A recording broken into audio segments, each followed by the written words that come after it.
Humane Society of Charlotte, and today on HSC Cooks, we are bringing you a delicious tuna cat treat recipe. I've got with me today, as always, my two kitchen assistants. This is Cookie and this is Franklin, and they are helping me make these delicious treats we're going to give to our neighbor who has a bunch of community cats she feeds. So this is what they look like. They make a cute little gift. You can pop them in a mason jar, put a little flour on top, and you got a little present. They're super easy, and we're ready to get started. So you're going to need to preheat your oven at 350. These take only about 15 or 20 minutes to bake, but make sure your oven is preheated already before you start at 350.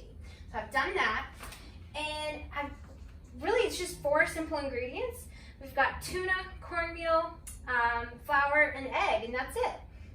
So you're going to need 10 ounces of undrained tuna, canned tuna. So I've got that with me in my bowl here.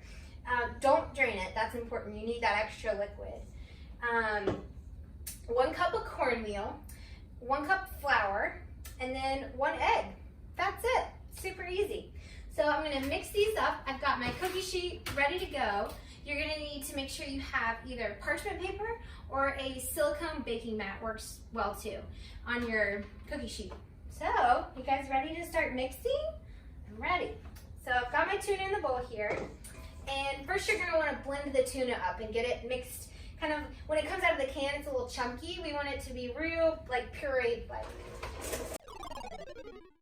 So just a couple rounds with the mixer there. Then you're going to take your egg, dump that sucker in. All right, mix that together. Now, I will warn you, depending on whose opinion you ask, these smell strong, we'll say. But these guys love them. They haven't proved them. However, they are for cats. All right, so we're going to take our cornmeal. Got about a cup of that. We're going to blend that in.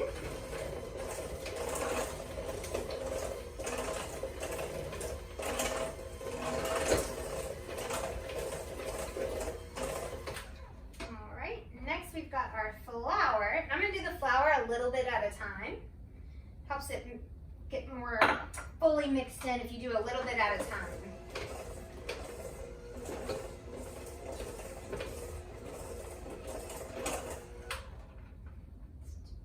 Little more.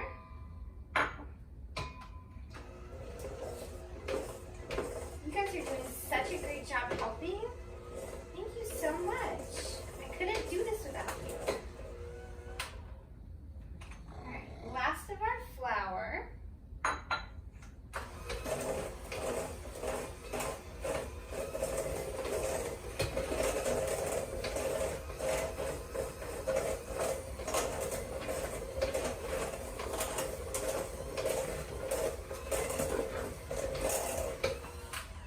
Okay, so after you've blended that together for about 30 seconds to a minute, you're going to have your dough. So the dough doesn't really come together like what you would think of as traditional cookie dough.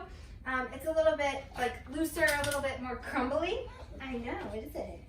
So that's okay, don't worry about it. You're not actually rolling it out. You could if you wanted, but this isn't the best dough to use for like cookie cutters, like shapes. So what we're going to do, even easier, we're just going to roll it up into these little tiny bites. So think like cat treat sized bites. Just little tiny like little nuggets. Toss it on your cookie sheet. And these don't even have to be fully spaced apart. You can just toss them on there. Now this part is probably what takes the longest out of this recipe. Because they are smaller, it just takes a little bit of time to make them into the little nuggets and throw them on your sheet.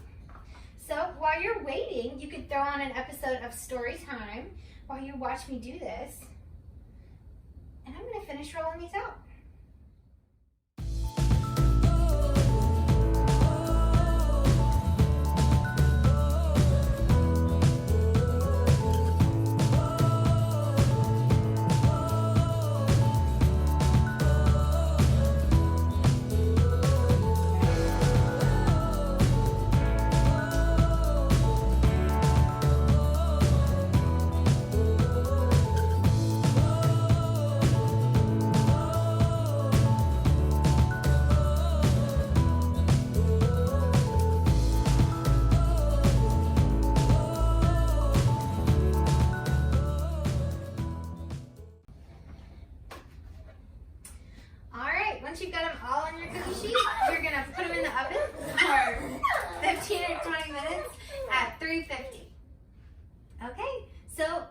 baking, we're just gonna go watch an episode of Storytime and relax for a little bit. Only takes about 15 or 20 minutes, but when they're done, they'll look like this sort of light golden brown sandy color, and they're a little crunchy. So they are delicious, right guys? And we're gonna go give them to our friend. Thanks for watching HSC Cooks, and we hope you'll join us next time.